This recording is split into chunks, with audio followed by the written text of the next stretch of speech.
vamos a hablar un poco de embriología básica. El primer trimestre corresponde al periodo comprendido entre el primer día de la última regla hasta el final de la semana 13 postmenstrual.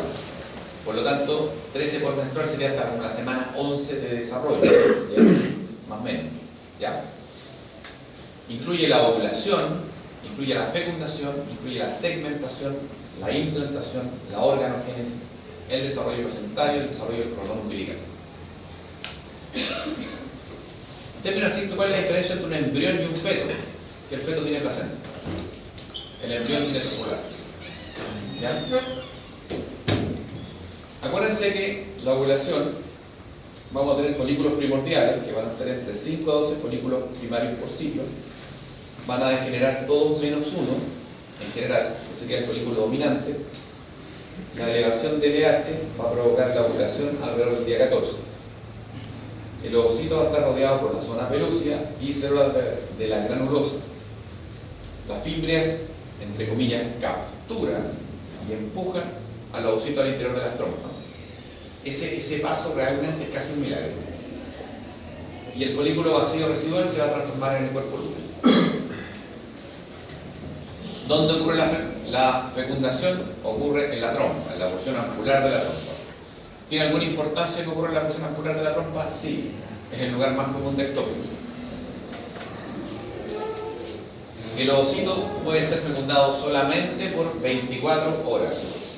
Por lo tanto, una mujer es fértil solamente 12 días o a 13 días al año. Solamente un día el ovocito fértil. Los espermios deben atravesar las células de la granulosa y la zona pelúcida. Acuérdense que los espermios tienen el acrosoma y el acrosoma va a chocar y esto va desintegrando las capas hasta que entra uno y se produce una reacción de la zona pelúcida y eso hace que no entren más, ¿cierto? Ahora, había una película que se llamaba Mira quién habla, parece, donde salían espermios que iban nadando y conversando mientras iban por la vagina, iban por el útero, subían y se iban a las trompas y ahí empezaban a chocar para meterse dentro del ovocito. Y la gente tiene ese concepto, que los espermios salen nadando de la vagina hacia arriba hasta la trompa. Para el tamaño del espermio, la distancia que hay entre la vagina y la trompa es como que ustedes se fueran corriendo a Canadá. La probabilidad que lleguen es 0. ¿Qué sucede? Que el hombre tiene próstata.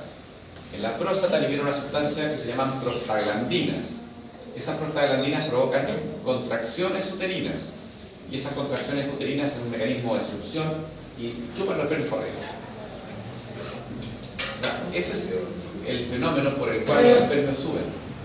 Los espermios no van nadando desde la vagina hacia arriba. Además, el espermio tiene poca energía, no le da para nadar para allá. ¿Ya? Solo un espermio va a lograr fecundar. Ahí se van a producir la fusión de los pronúcleos y la fusión de los pronúcleos va a formar el cigoto. ¿Estamos claros? El cigoto va a pasar a 2 células, va a seguir pasando hasta llegar a mórula y después a blastocito. Hasta la etapa de mórula, las células se van a dividir, pero no van a aumentar de tamaño. Entonces, la mórula sigue siendo del mismo tamaño, llena de células. Posterior a eso, se pierde la zona pelúcida y empieza a crecer el blastocito y se forma una cavidad interior. El blastocito es cuando hay una cavidad, que es el blastocele. Y es el blastocisto el que se provoca la implantación. ¿Tiene alguna importancia eso? Sí. ¿Por qué? Porque la HCG la producen las células del sincitio trofoblasto. Y por lo tanto, el sincitio trofoblasto se produce luego de la implantación. Por lo tanto, existe una semana, más o menos, entre que se ovuló, se fecundó y se implantó, hay una semana. Y esa semana ustedes pueden estar embarazadas, puede haber embarazado a su pareja, y el test más sensible de hormonas le va a salir negativo. Tenemos una semana de silencio. O sea, ¿puede alguien estar embarazada con un test de embarazo negativo? Sí.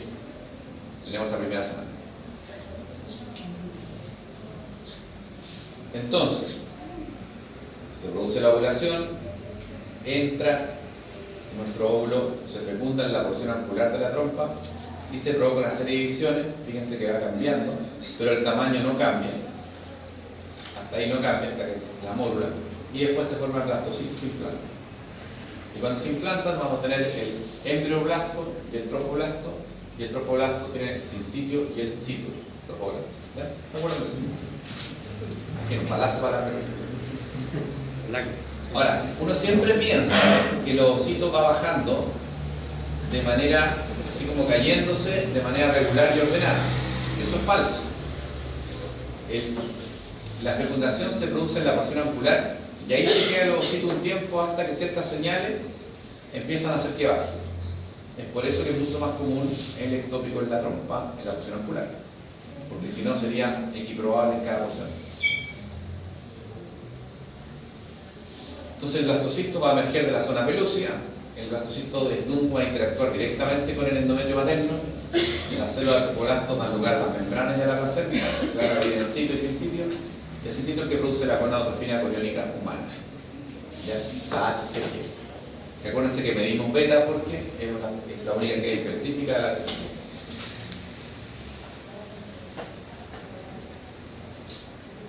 Entonces, este es el epitelio de la madre. Acá se provoca un coágulo de fibrina, un coágulo, y el blastocisto acá que ya se dividió en embrioblasto, que sería esto, y el trofoblasto, ya tenemos el cito y el sincitio, y el embrioblasto va a formar el hipoblasto y el exoblasto.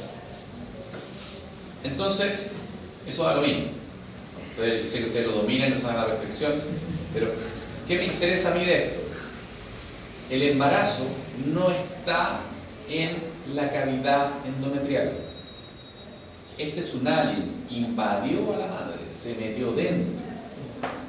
Se metió dentro. Este era el endometrio. Y se metió dentro del endometrio. ¿Ya? O sea, esto no está en la cavidad, no está al centro. Esto está en contacto íntimo con la madre. Ese es el fenómeno de implantación.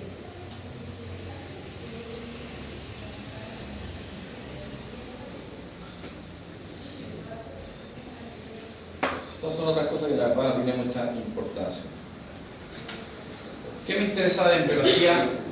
La embriología que me interesa para ustedes. Entonces, la ovulación, después de la ovulación vamos a tener que es capturado el ovocito por la trompa, se fecunda en la porción auricular, después de fecundarse en la porción auricular se queda en la porción auricular un tiempo, se queda ahí, se desarrolla, después baja, provoca todos los estadios módulos hasta que llega a blastocisto, y en blastocisto se implanta, y al implantarse, en el fondo se introduce dentro de la cavidad endometrial. Y ahí recién empezamos a secretar HCG. ¿Ya? Entonces, importancia que tiene, no va a estar en la cavidad. Vamos a saber los niveles de HCG solamente en ese tiempo. Y la tercera cosa que no se las dije es que existe una cosa que se llama hemorragia de implantación. Entonces, es una mujer que se embaraza y ella no sabe o no sabía que está embarazada, no sabía que estaba embarazada todavía. Y va a tener un sangrado como una semana antes de la fecha que le correspondía llegar la regla. Y va a ser un sangrado escaso que va a durar en general mediodía, y esa es una hemorragia de implantación. Al implantarse el blastocisto, rompe un poco vasos sanguíneos y eso provoca una hemorragia de implantación. ¿Y qué pasa? Que las mujeres tienden a decir que cualquier sangrado que tengan es la regla. Entonces, se me adelantó la regla. No, estoy embarazada. Fue rara, pero se me adelantó. Y algunas, como se le adelantó, se van a tomar pastillas. Ahora sí me cuido porque pasé susto el mes pasado. Por suerte me llegó la regla. Y están embarazadas. Entonces, ojo con ese sangrado que se llama hemorragia de implantación. ¿Sí? Doctor, disculpe, ¿cuánta cantidad es? ¿Poquito? En poco, se describe como un sangrado escaso, menos que una regla tradicional y que dura como medio día. Pero Los patrones de sangrado con pastillas, por ejemplo, son escasos y duran bastante menos.